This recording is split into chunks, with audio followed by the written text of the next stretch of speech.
हम लोगों को पता चला कि एक युवक जशपुर से पैदल, इसके बाद बस से और बहुत ही स्ट्रगल के साथ मुख्यमंत्री आवास भिलाई 3 में आया है।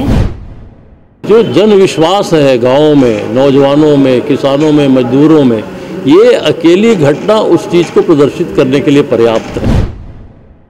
अभी भी मैं सपने में हूँ, इस तरीके से मुझे लग रहा है और मैं इस सपने से उबर नहीं पा रहा हूँ। उसके अंतिम शब्द बड़े अविस्मरणीय हैं।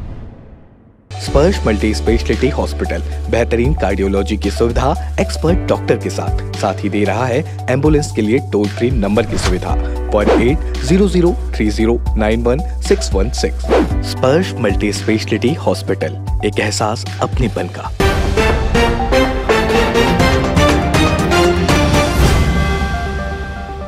इंसान जब अपनी तकलीफ़ों से थक और हार जाता है तो उन मुश्किलों से बाहर निकलने के लिए प्रत्येक व्यक्ति की सलाह को मानने लगता है। कभी कभी वो एक सलाह उस व्यक्ति के पूरे जीवन को बदल कर रख देती है। ऐसा ही कुछ हुआ छत्तीसगढ़ के वनांचल जसपुर जिले के बगई झरिया गांव निवासी दीपक यादव के साथ। दरअसल दीपक यादव के परिवार में कुल 7 लोग रहते हैं। उसका परिवार काफ़ी गरीब है, फिर भी उसके परिवार ने दीपक को इसलिए BSc तक पढ़ाया था कि वो उनकी सभी परेशानियों को खत्म कर देगा, झोपड़ी को पक्के मकान में बदल देगा। लेकिन बेरोजगारी ने उसका सब कुछ बर्बाद कर दिया। लोगों के ताने और परिवार की तकलीफ़ों से वो बहुत परेशान हो चुका था। उस दौरान किसी ने मजाक में उससे कहा कि तुम्हारी परेशानी को केवल अब CM बघेल ही हल कर सकते हैं। इसके बाद दीपक ने CM से मिलने का मन बना लिया। जब उसने ये बात दूसरों को बताई तो सब उस पर हंसने लगे, लेकिन उसके ऊपर तो CM से मिलने का जुनून सवार हो चुका था। पैसे ना होने की वजह से वो अपने घर से रेलवे स्टेशन तक लिफ्ट मांगकर पहुंचा, जिसके बाद जैसे तैसे करके ट्रेन से Bhilai power house railway station पहुंच गया। पैसे न होने की वजह से पावर हाउस रेलवे स्टेशन से वो पैदल ही 13 किलोमीटर चलकर भिलाई 3 स्थित CM निवास में पहुंच गया। लेकिन उसकी मुसीबत अभी खत्म नहीं हुई थी। वहां सुरक्षा कर्मियों ने उसे रोक दिया, लेकिन दीपक भी हार मानने वाला नहीं था। वो उसी घर के बाहर बैठ गया।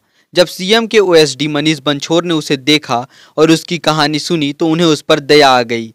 उसके CM से मिलने की इच्छा को सुनकर उन्होंने ये बात CM के परिजनों को बताई। चूँकि उस वक्त CM बघेल अपने निवास में नहीं बल्कि पाटन में थे, इसलिए पुत्र चैतन्य बघेल समेत पूरे परिवारजनों ने उससे मुलाकात करके उसका हाल जाना, जिसे सुनकर CM की पत्नी मुक्तेश्वरी बघेल का हृदय द्रवित हो उठा और उन्होंने उसकी मदद करने का उसे आश्वासन दिया। इसके बाद OSD मनीष बंछोर ने अपनी कार में बैठाकर उस युवक को CM बघेल से मिलने पाटन ले गए, जहां CM ने न केवल उससे मुलाकात की बल्कि जसपुर कलेक्टर से बात करके उसे आवास दिलाने व राजीव मितान क्लब के माध्यम से रोजगार दिलाने की व्यवस्था भी की। इसके बाद दीपक की खुशी का ठिकाना ही नहीं था। उसने CM और उनके परिवार सहित सभी को धन्यवाद कहा। इसके बाद दीपक के जाने के लिए बस की व्यवस्था व आर्थिक सहायता भी कर दी गई। इस घटना के विषय में CM के OSD मनीष बंछोर ने कहा, जिस कार्य को करने के लिए माननीय CM साहब ने बड़े विश्वास के साथ मुझे इस कार्यालय में बैठाया, कैंप हाउस में बैठाया है, अपने निजी निवास में बैठाया, उस काम को मुझे करना ही था। और पर्दे के पीछे कार्य करने वाली ऐसी कोई बात नहीं है। हम लोग सीधे 11 बजे से 2 बजे के बीच जन सामान्यों से मिलते हैं। सभी से मिलने के बाद मैं खाली कुछ देर बैठा रहा, क्योंकि उस दिन जब वो युवक आया तो 1:45 हो चुका था और हमारे मनवा कुर्मी क्षत्रिय समाज का महाधिवेशन पाटन में आयोजित था। वहाँ जाने की मैं तैयारी करने लगा था। आनंद फानन में कांपते हाँपते हुआ युवक आया और वो तहसील पत्थल गांव जिला जसपुर के पास एक बगझरई करके छोटा सा गांव है, वहाँ का बालक था। वो उसका मुरली यादव नाम था। वो अपने व्यथा सुनाई। उसकी व्यथा सुनकर मैं खुद भी द्रवित हुआ और माननीय CM मैडम को अवगत कराया। CM साहब के सुपुत्र श्री चैतन्य बघेल जी को अवगत कराया तो उन्होंने निर्देशित किया, माननीय CM मैडम ने निर्देशित किया कि जल्द से जल्द इनको माननीय CM साहब से मिलवाया जाए। तो मैंने उनको अपनी गाड़ी में बिठाकर मैं उनको पाटन ले गया। पाटन में मनवा कुर्मी क्षत्रिय समाज का महाधिवेशन था। माननीय CM साहब वहाँ के मुख्य अतिथि थे। भोजन ग्रहण करने के पश्चात मैंने उनको माननीय सीएम साहब से मिलवाया और अवगत कराया कि जसपुर से हमारे छत्तीसगढ़ प्रदेश के अंतिम वनांचल से ये बालक आया है और ऐसी ऐसी इसकी व्यथा है, तो आप देख लीजिए करके।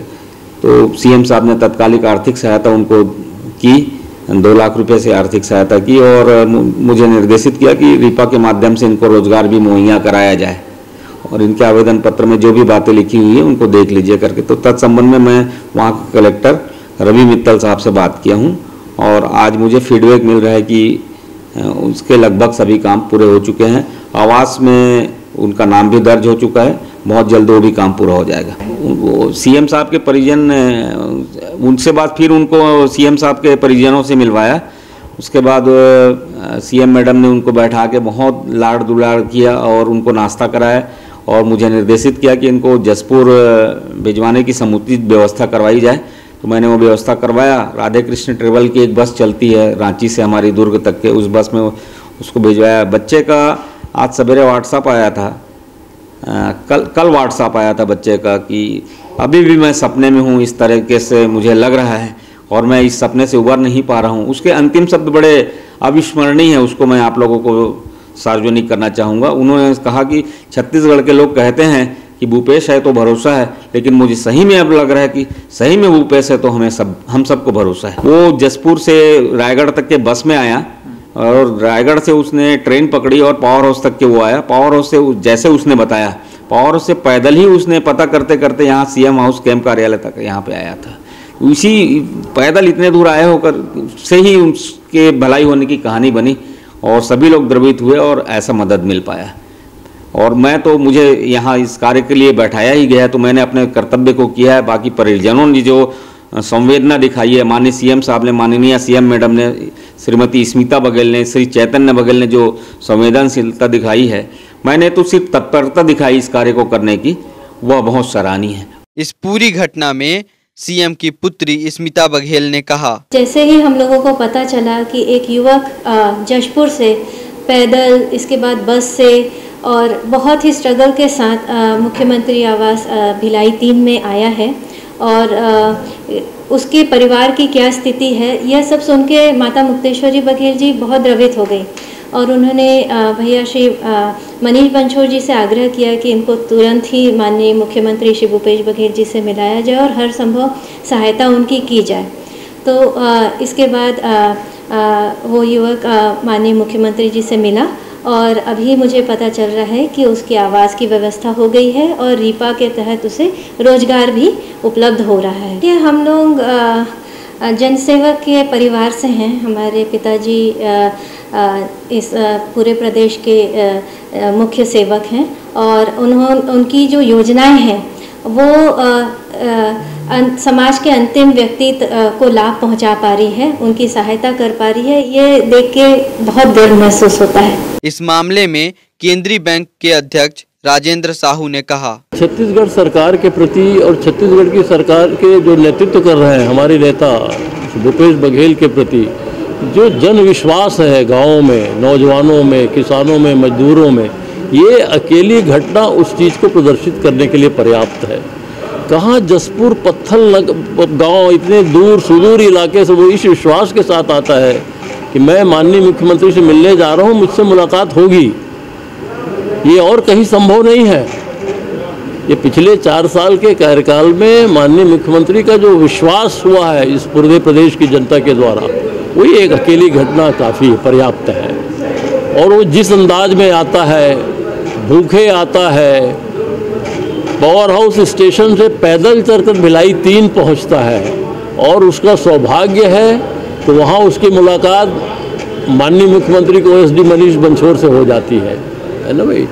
मनीष बंछोर ने उनकी बातों को बड़ी गंभीरता से सुना और तत्काल निर्णय ले लिया कि इतने दूर से जिस विश्वास के साथ ये नौजवान आया है, इसकी मुलाकात माननीय मुख्यमंत्री से कराना ही पर्याप्त है और उचित है।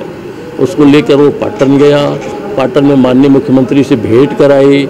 माननीय मुख्यमंत्री ने बात सुनकर तत्काल उनको मदद किया, तत्काल आर्थिक सहायता, रोजगार के लिए मनीष को कलेक्टर से बात करने के लिए कहा, उसकी वापसी, उसके भोजन की पूरी व्यवस्था कराई मनीष बंछोर ने और यहाँ भिलाई 3 में वापस आकर माननीय मुख्यमंत्री के परिवार से मुलाकात हुई उस लड़के की। आप देख रहे हैं और कहीं हिंदुस्तान में और ऐसी घटना आपको देखने को नहीं मिलेगी। ये मुख्यमंत्री के परिजनों के परिवारजनों की संवेदनशीलता को प्रदर्शित करता है। राजनीति की पवित्रता, शुचिता यही है जिसके उद्देश्य के लिए कांग्रेस सदा से प्रयासरत है, और यही हम लोग चाहते हैं। छत्तीसगढ़ में जो भाईचारा है, अमन है, परस्पर स्नेह है, वो सदा रहे, और इसका पालन हमारे मुख्यमंत्री बेहतरी से कर रहे हैं। मुख्यमंत्री के परिजन सभी बधाई के पात्र हैं, साधुवाद के पात्र हैं, और मनीष बंछोर को विशेष रूप से धन्यवाद। तकनीक नई, भरोसा पुराना। Advance MRI, multi slice CT scan, digital x-ray, 5D and 4D colour ultra sonography, Sudhir x-ray and diagnostic.